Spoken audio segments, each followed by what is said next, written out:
하려고 하는 모든 노력을 우리는 봉사라고 부릅니다.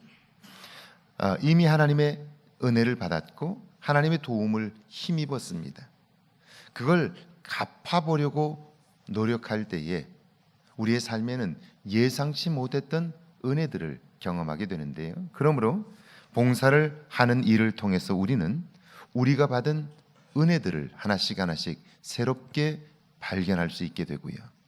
그걸 발견하게 되면서 우리 안에는 새로운 기쁨이 충만하게 되는 것이죠. 그러니까 봉사는 힘들고 어려운 일이 아니라 새로운 기쁨과 감사를 발견하는 기회가 되는 것이죠. 제가 아마 고등학교 때였던 걸로 기억을 하고 있습니다.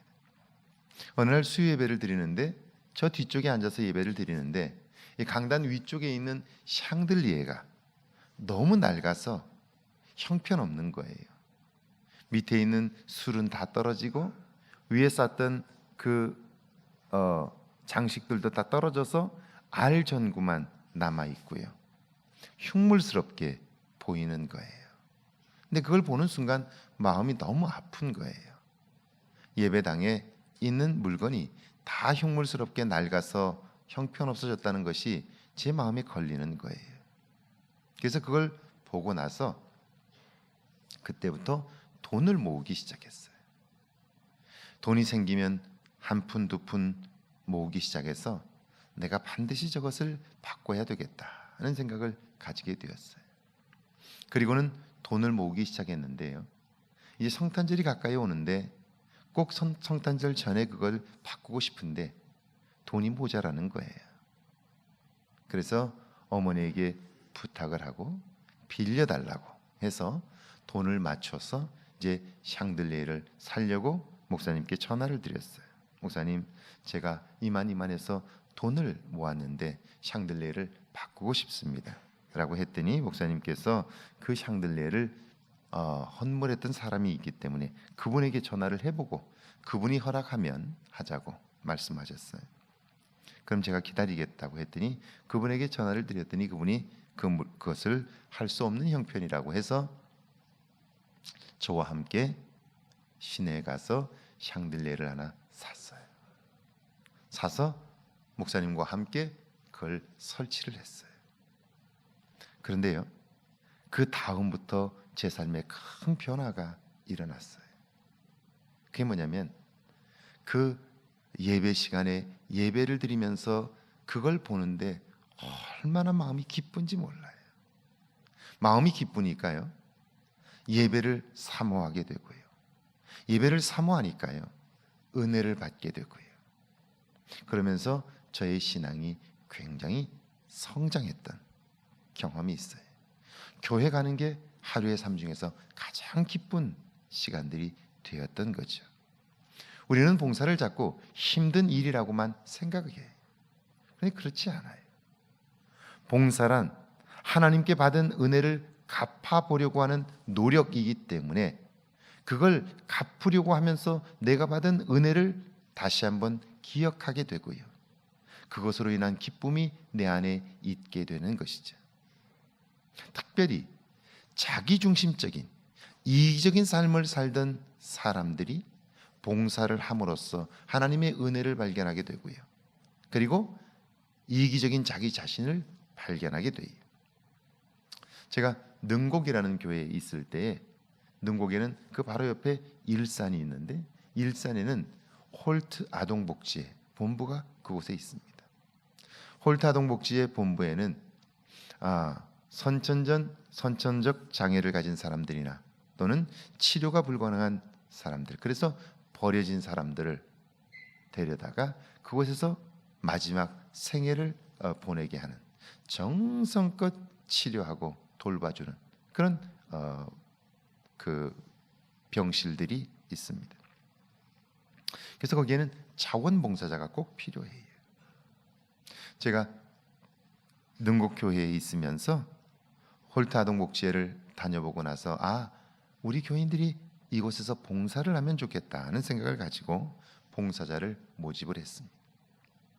처음에 한 10명 정도를 모집해서 처음 모시고 갔는데 처음 가면서 이분들이 하신 말씀이, 아니 가서 음식을 잘 먹지 못하는 사람을 음식을 떠먹이고, 그리고 몸을 가누지 못하는 사람들을 목욕을 시키고 하는 일인데요, 이게 쉽지를 않아요.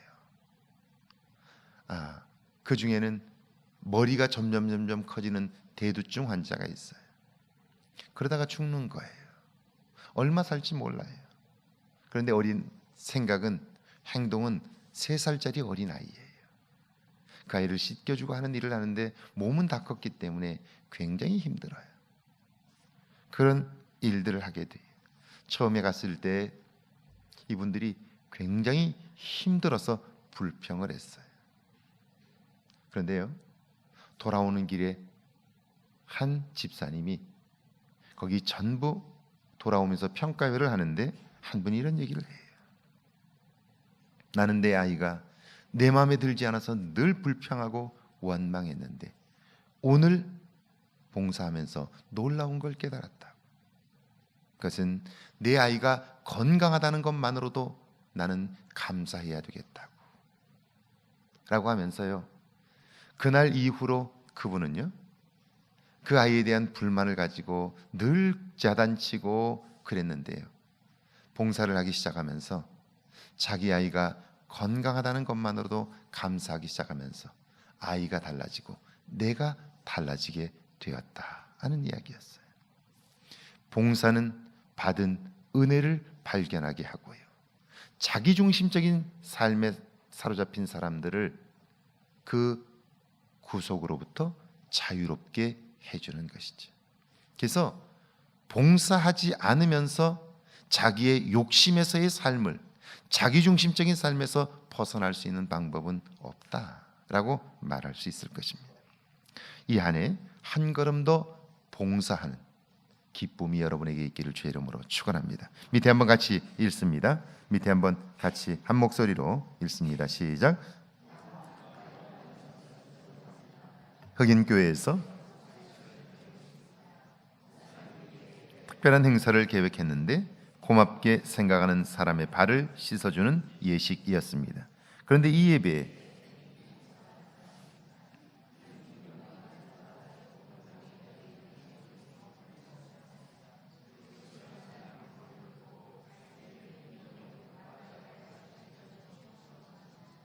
그는 흑인 여종 앞에 무릎을 꿇고 발을 씻겨줬을 뿐 아니라 발에 입을 맞추었습니다. 여러분, 이 땅을 살면서 행복하게 살기를 원한다면, 복된 삶을 살기를 원한다면 결국 이 세상을 사는 동안 사람을 얻어야 합니다. 주변에 나와 마음을 같이 하는 사람들을 많이 얻을 때 우리의 삶은 그만큼 풍성해지는 거죠. 행복해지는 것이죠. 그렇다면 어떻게 다른 사람의 마음을 얻을 수 있을까요? 여러분, 다른 사람을 섬기지 않고는요, 다른 사람을 감동시키지 않고 사람을 얻을 수는 없는 거예요. 결국 우리의 삶은요, 내가 다른 사람을 섬긴 만큼 그 울타리 안에서 사는 거예요. 나와 가장 가까이 있어도 그 사람과 마음을 하나 나눌 수 없다면 그 사람은 나의 이웃이 될 수가 없는 거죠. 그러니까 오늘 현대인들이, 사람들이 엄청나게 많은 아파트 속에 살지만 옆 사람과 교류를 하지 않잖아요. 벽 하나를 사이에 두고 있지만 그는 나와 아무런 상관이 없잖아요. 그래서 고독해하고요, 외로움 속에 사는 것 아닙니까? 섬김은, 봉사는 결국 사람을 얻는 일이고요, 사람을 얻은 만큼 우리의 삶의 영역은 넓어지고 풍성해지고 복된 삶이 되는 것이죠. 이것은 하나님과의 관계도 마찬가지입니다. 그렇다면 봉사는 어떻게 시작할 수 있을까요? 첫 번째, 봉사는 겸손함으로부터 시작되는 거죠. 밑에 한번 같이 읽습니다. 예수님은 저희들의 발을 씻긴 후에 너희도 서로 발을 씻어주는 것이 옳다고 말씀하십니다. 지금 예수님은 하나님께로 돌아가야 할 때가 임박했음을 알고 계십니다. 그러므로 제자들의 발이나 씻기고 이런 말씀을 하실 때가 아닙니다. 그러나 주님은 하나님의 보좌로 돌아갈 영광의 날이 가까울수록 더 낮아지셨습니다. 왜냐하면 겸손이 아니면 하나님의 일을 온전히 이룰 수 없기 때문입니다. 섬김이 하나님의 관심사를 이루는 일이라면 그것은 온전히 겸손함으로부터 시작되어야 합니다. 그렇습니다. 봉사는 겸손함으로부터 시작돼요.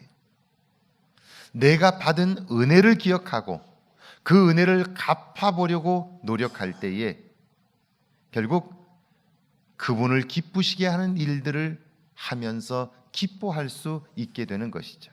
그리고 그의 삶에는 놀라운 변화들이 일어나는 거예요. 제가 전에 캘리포니아에 있을 때 애플밸리라는 곳에서 목회하는, 지금은 우리 광주 성광교회 담임하고 있는 박상규 목사님이 그곳에서 목회를 하고 있어서 그곳에 한번 설교를 하러 간 적이 있어요. 이 애플밸리는 캘리포니아에서 라스베가스를 가는 길 15번 고속도로 오른편에 있는 산 중턱에 있는 아주 아름다운 도시입니다. 참 좋은 도시죠. 그곳에서 목회를 하고 있어서 제가 거기를 갔어요. 토요일 오후에 거기 도착했는데요. 도착해서 보니까 마침 박 목사님이 어딜 가셔서 좀 늦어져서 제가 그 미국 교회당을 빌려서 예배를 드리고 있었는데 그 미국 교회당, 큰 교회당을 한 바퀴를 제가 이렇게 쭉 돌아봤어요. 돌아보는데 미국 분 한 분이 청소를 하는데 땀을 펄펄 흘리면서 청소를 하고요. 그 유리창을 하나씩을 다 닦고 있는 거예요. 작업복을 입고. 그래서 저는 그분이 교회 관리하시는 집사님인 줄 알았어요. 그런데 끝나고 나서 제가 그분이 얼마나 열심히 하시는지, 얼마나 정성껏 하시는데, 그 캘리포니아는 더워요. 아주 굉장히 더운 날씨인데 그 유리창을 닦는데 정성껏 닦으시는 거예요. 그래서 제가 그분이 하는 걸 보고, 그리고 얼굴이 땀이 범벅이 되었는데 얼굴이 얼마나 밝은지 몰라요. 보면 알잖아요. 억지로 하는 거다.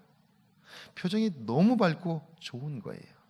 그래서 마침 박 목사님이 오셔서 제가 물어봤어요. 저분이 관리 집사님이냐고. 그냥 아니라는 거예요. 근데 그렇게 열심히 정성껏 하고 있어요. 그래서 저분이 누구냐고 물어봤더니 저분이 미국의 유명한 에어컨 회사가 있어요. 굉장히 큰 회사죠. 그 회사의 부회장이에요. 처음 창업자이고 부회장이에요. 그런데 매주 그분이 회사가 다른 주에 있는데 매주 비행기를 타고 오는 거예요. 와서는 토요일마다 교회당 청소를 다 하고 유리창 하나하나를 다 닦고 혼자서 땀을 흘리면서 그렇게 하는 거예요. 그분이 한번 간증을 했는데 자기는 월요일부터 금요일까지 일하면서 받는 스트레스를 토요일 날 교회를 청소하면서 해소한다는 거예요. 그리고 그 일을 하면서 너무너무 기쁘기 때문에 자기는 그 일을 통해서 새 힘을 얻는다는 거예요.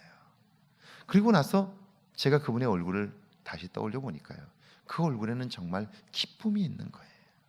여러분, 우리는 이렇게 생각해요. 그 일은 힘든 일이야 라고만 생각해요. 그런데 그 일을 통해서 받는 특별한 은혜가 있다는 사실을 우리는 알지 못해요. 이걸 우리는 편견이라고 말하죠. 여러분 한번 생각해 보세요. 여러분이 만약 나는 평생 할 수 있는 한 성가대에서 봉사할 거야 라고 생각을 하고 그 자리를 여러분이 지킨다고 한번 생각해 보세요. 그러면요, 여러분이 그 자리에 있는 동안 여러분은 여러분의 신앙이 성장하게 될 것이고요, 찬양하면서 받는 은혜가 있을 거예요. 그런데 우리는 거리를 자꾸 두려고 해요. 인천교회를 담임하셨던 서정소 목사님이라는 분이 계세요. 그분은 65세 조기 은퇴하셨는데요, 교회에 은퇴하시면서 이렇게 얘기를 했어요. 교회가 원한다면 저는 은퇴 이후에 이 교회에 출석하고 싶습니다. 대신 제가 교회에 출석하는 한 저는 이 교회에서 결코 설교를 하거나 교인들을 개인적으로 만나지 않겠습니다. 다만 한 가지만 교회가 제 부탁을 들어주면 좋겠습니다. 그게 뭡니까? 내가 은퇴 이후에는 주일날 와서 예배를 드리되 성가대를 하고 싶습니다. 내가 목사이기 때문에 찬양을 좋아하는데 목회를 하는 동안 성가대를 하고 싶어도 할 수가 없었습니다. 은퇴 이후에 나에게 성가대를 할 수 있는 기회를 주시면 내 남은 생에는 성가대를 하면서 보내고 싶습니다. 그래서 교회는 은퇴 이후에 서목사님이 성가대를 할 수 있도록 그렇게 기쁘게 환영했고요. 지금도 성가대에서 사모님과 함께 봉사하고 있어요. 몇 주 전에 제가 통화를 새해가 되어서 목사님께 안부 인사를 드렸더니 목사님 요즘 어떠세요? 그랬더니 나는 성가대를 하는 기쁨이 이렇게 큰 줄 몰랐어. 요즘 사는 게 너무 행복해. 그렇게 말씀하시는 거예요. 여러분 가만히 한번 생각해 보세요. 여러분이 과연 하나님의 큰 은혜를 받았다면 그 받은 은혜를 어떻게 기억하고 살고 있습니까? 자식이 부모님의 은혜를 알고 부모님의 은혜를 갚아보려고 할 때 그 자식은요 행복합니다. 그리고 그 자식은 살아야 할 이유를 발견합니다. 성도가 하나님께로부터 받은 은혜를 기억하고 무엇인가 갚아보려고 노력할 때에 그 은혜는 새록새록 우리에게 힘이 되는 거죠. 기쁨이 되는 것이죠. 할렐루야. 그래서 예수님께서 십자가에 달릴 날들이 가까우지만 겸손함으로, 왜냐하면 하나님만이 내 생명을 책임질 수 있으며 하나님만이 나를 인도할 수 있음을 믿기 때문에 마지막까지 겸손함으로 그 일을 행하라고 말씀하는 것이죠. 그래서 봉사는 예수님을 닮는 훈련인 것이죠. 밑에 한번 같이 읽어볼까요? 함께 읽습니다. 시작. 예수님께서는 식사 자리에서 일어나 겉옷을 벗고 수건을 가져다가 허리에 두르시고 대야에 물을 떠서 제 아들의 발을 씻기시고 수건으로 닦아 주셨습니다. 원래 그 일은 종들이 하는 일입니다. 그렇다면 예수님께서 제 아들의 발을 씻기신 이유가 무엇입니까? 내가 너희에게 행한 것 같이 너희도 행하게 하려 하여 본을 보였노라. 예수님께서 친히 섬김의 본을 보이신 것은 제 아들이 예수님의 모습을 닮도록 하기 위함입니다. 예수님을 닮지 않고 예수님의 마음을 알 수 없습니다. 봉사를 통하여 우리는 예수님을 조금씩 닮아갑니다. 우리들을 가리켜서 크리스찬, 그리스도인이라고 부릅니다. 그리스도인이라는 말은 그리스도를 닮은 사람이라는 뜻입니다. 여러분이 그리스도인입니다. 저와 여러분이 그리스도를 닮은 사람들입니다. 그렇다면 그리스도의 무엇을 닮았습니까? 우리는 못한다는 말이 너무나 익숙해져 있어요. 그리고 교회를 다니면서도 교회와 거리를 두려고 해요. 그런데 여러분, 거리를 두는 만큼 마음이 점점 멀어지도록 되어 있습니다.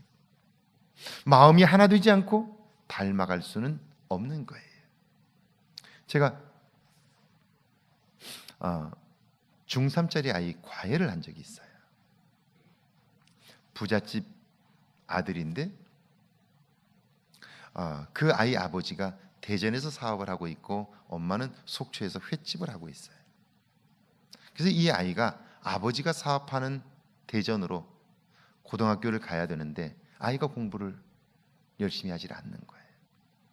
대전 고등학교가 꽤 좋은 학교예요. 좋은 학교라는 건 서울대를 많이 보낸다 그런 말이에요. 이 아이를 대전 고등학교를 보내고 싶은데 아이가 공부를 잘 하지 않는 거예요. 그래서 마침 제가 그때 방학이라 시골에 내려가 있었는데 제게 부탁이 온 거예요. 아이를 과외시켜달라고. 제가 공부를 하도 학교를 오래 다니고 그래서 제가 다른 건 잘 못하지만 시험을 잘 보는 건 잘해요. 공부를 하도 혼자서 많이 해가지고 어떻게 공부하면 시험을 잘 볼 수 있는지, 좋은 성적을 낼 수 있는지는 제가 스스로 터득을 해서 잘 알고 있어요. 아이를 제게 보냈어요. 그래서 처음에 수학 한 과목을 가르쳐 달라고 해서 아이를 먼저 만났어요. 만났는데 이 아이는 공부에 지쳤을 뿐 아니라 지금까지 수없는 선생님들을 만나면서 이 아이가 터득한 게 하나 있어요. 그게 뭐냐면 선생님은 돈만 주면 된다라고 생각한 거예요. 돈 받고 가르치는 것이기 때문에 내가 돈을 주니까 내가 당당하게 내가 하고 싶은 대로 해도 된다, 그렇게 생각하는 거예요. 저를 엄마가 아이를 데리고 와서 저를 찾아왔어요. 엄마를 돌려보내고 아이와 몇 마디를 나눴어요. 그런데 이 아이는 여러 선생님들을 거치면서 선생님을 어떻게 다뤄야 하는지를 너무 잘 아는 거예요. 선생님의 약점이 뭔가를 너무나 잘 아는 거예요. 그러니까 아이는 이렇게 얘기를 해요. 선생님, 숙제 같은 거 내주지 마세요. 저 숙제 안 합니다. 그래요. 그리고 시간 잘 지켜주세요. 저도 그 다음 스케줄이 있습니다. 그리고 그 아이의 이야기는 이렇게 얘기하는 거예요.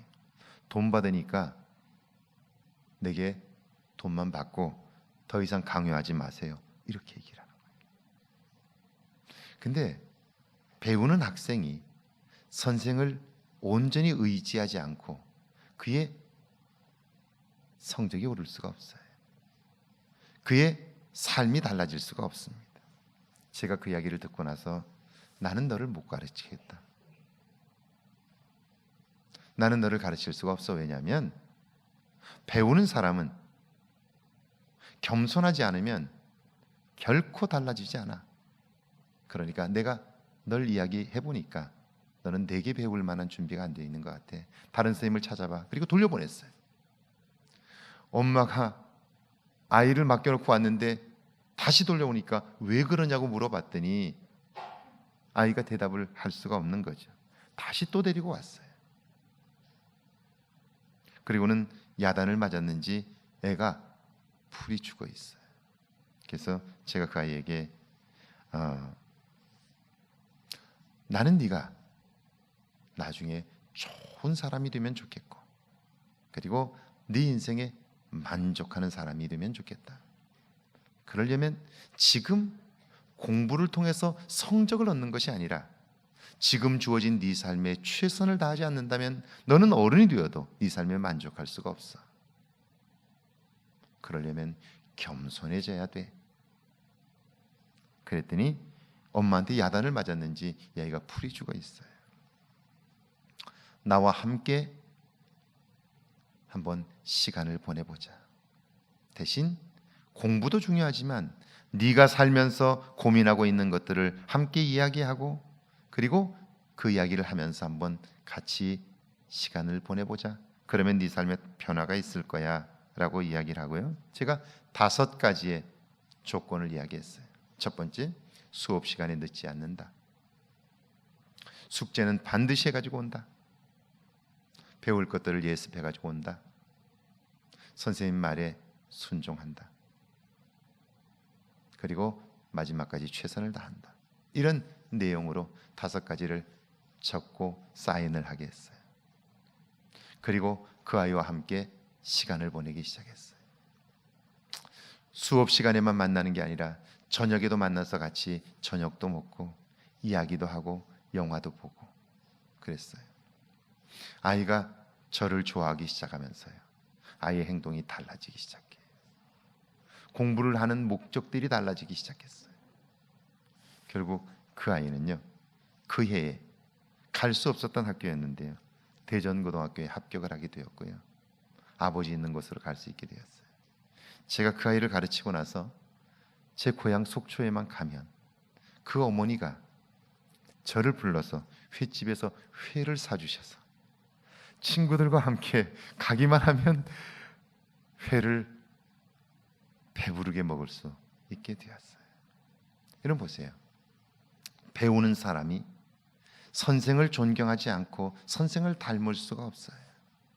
닮지 않고 달라지지 않아요. 예수님을 사랑하지 않고 예수님을 닮을 수 있을까요? 그건 불가능해요. 예수님을 사랑하는 게 먼저고요. 그리고 그의 말씀에 순종할 때 그를 닮아갈 수 있게 되는 거죠. 그렇습니다. 예수님의 말씀에 순종하려고 하는 다짐과 노력이 없이 예수님을 닮을 수는 없는 거예요.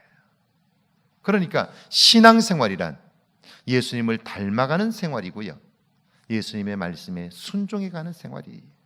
그래야 닮을 수 있는 것이죠. 할렐루야. 그리스도인이 예수를 닮은 사람이라면 여러분은 무엇이 닮았습니까? 여전히 내 생각대로 하지 않습니까? 그리스도는 철저히 자기 생각대로 사신 분이 아니라 하나님의 뜻대로 살았던 분입니다. 우리는 그분의 순종과 그분의 섬김을 닮아가는 것이죠. 여러분에게 이런 봉사 모습이 있기를 주의 이름으로 축원합니다. 자, 세 번째입니다. 봉사를 통해 우리는 예수님과 깊은 관계를 이룹니다. 같이 한번 읽습니다. 시작. 예수님께서 베드로의 발을 씻으려고 하자 그는 말합니다. 내 발을 절대로 씻지 못하시리이다.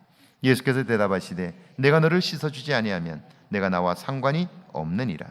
상관이라는 말은 아랫사람이 높은 사람의 재물이나 영광에 참여하는 것을 말합니다. 다시 말하면 예수님께서 우리의 발을 씻겨주지 않는다면 우리는 그분의 복과 영광에 참여할 수 없음을 말씀하는 것입니다. 봉사를 통해 우리는 예수님과 깊은 관계를 이루고 그분이 주시는 온전한 복을 받아 누리게 되는 것입니다. 그렇습니다. 그분을 기쁘시게 하려고 노력하는 과정 속에서 그분의 마음을 알게 되고 그분의 도움을 얻게 되고 그분과 하나 되어 우리의 새로운 인생을 살아갈 수 있게 되는 것이죠. 할렐루야. 할렐루야. 그런 거예요. 여러분, 그분을 닮아 보려고 하는 몸부림, 이게 그의 인생을 바꿔놓는 거예요. 제가 만났던 목사님 중에 전가화 목사님이라는 분이 계세요. 전가화 목사님은 그 감리교회에서는 감독도 하셨고 감리교 신학대학의 교수도 하신 분이시죠. 지금은 은퇴하셨습니다. 믿음의 집이라고 하는 교회를 개척해서 큰 교회를 이루셨고요, 감리교에서는 아주 유명한 부흥사로도 알려져 있는 분입니다. 이분은 제 고향 강원도 속초 옆에 강원도 양양이라는 곳에서 태어나셨습니다. 양양에서도 산골로 들어가서 하루에 버스 2대 오는 그런 산골, 그 버스에서도 한 산을 넘어가야 하는 그런 깡촌에서 살았던 분이에요. 깡촌에서. 근데 마침 그 버스 정류장이 있는 그곳에 교회가 하나 세워지게 되었고요, 산 하나를 넘어서 교회를 다녔던 그런 분입니다. 근데 워낙 깡촌이기 때문에 그 동네 연세도 있으시고 그 동네 사람들은 거의가 다 화전을 일구고 사는데요, 태어나서 거기서 거의가 살다가 죽어요. 바깥으로 나오질 못해요. 거기서 태어나서 화전을 일구다가 부모님 하던 걸 일구며 그냥 평생을 거기서 사는 거예요. 근데 이분이 교회를 다니기 시작하면서요, 놀라운 사실 하나를 깨달아요. 그게 뭐냐면 하나님께서 자기를 사랑해서 예수 그리스도를 보내주셨고 그분이 십자가의 피 흘리심으로 내가 구원을 받았다는 사실을 깨닫게 되면서요, 고민이 생겼어요. 하나님의 은혜를 내가 받았는데 어떻게 하면 내가 그 은혜를 갚을 수 있을까? 이게 고민이 되었던 거예요. 그래서요, 초등학교를 다니는 동안 그는 그걸 깨닫게 되면서 어떻게 하면 내가 하나님의 은혜를 갚을 수 있을까를 고민하기 시작해요. 그리고 초등학교를 졸업하고 그는 그곳에서 부모님을 따라 농사를 지어야 함에도 불구하고요, 초등학교를 졸업한 어느 날 그는 하나님의 은혜를 어떻게 하면 갚을 수 있을까를 고민하고 기도하다가 내가 공부를 해서 하나님의 은혜를 갚아야 되겠다고 결심을 합니다. 그리고는 아무것도 없이 그는 빈손으로 버스를 탑니다. 무작정 타고요, 그리고 그 터미널에 와서 서울에 가서 가야 공부를 할 수 있을 것 같아서 무작정 서울로 갑니다. 서울로 갔는데 밤이 으슥한데 갈 데가 없는 거예요. 아는 사람도 없고. 그래서 할 수 없이 교회당을 찾아가게 됐는데요. 서울에 갔더니 계단이 높은 교회당이 하나 있어요. 가니까 철문이 굳게 닫혀 있어요. 다른 데 갈 데는 없고요. 그 철문 밑 계단에 엎드려서 그는 기도하다가 잠시 잠이 들었어요. 새벽 기도를 하러 왔던 집사님, 권사님이 그 아이를 보고 안 되었어서 깨워서 데리고 들어갔어요. 권사님 한 분이 물어봐요. 너 왜 여기서 자고 있느냐고. 그러자 자기 이야기를 합니다. 이야기를 하는데요. 내가 받은 은혜가 너무 큰데 그 은혜를 갚아보려고 공부하고 싶어서 서울에 왔다는 이야기를 눈물을 흘리면서 하는 그 아이에게 감동을 받은 권사님이 우리 집에 가자. 데리고 갑니다. 가서 공부를 시킵니다. 감리교 신학대학을 입학했고요. 미국으로 유학을 가게 되었고요. 그 이후에 감리교 신학대학의 교수가 됩니다. 근데 자기가 받은 은혜가 너무 커서 이걸로는 성이 차질 않아서 교회를 개척하게 되었고요. 부흥사로도 활동하게 돼요. 보세요. 내가 받은 은혜를 갚아보려고 생각하면서 그의 인생이 달라졌어요. 그의 인생이 달라졌어요. 그의 삶이 완전히 달라졌어요. 자기는 받은 은혜를 갚아보려고 노력했는데 하나님은 더 놀랍고 큰 길로 인도해 주신 거죠. 할렐루야, 할렐루야. 그런 거예요. 여러분, 예수 그리스도와 깊은 관계를 이루게 되고요.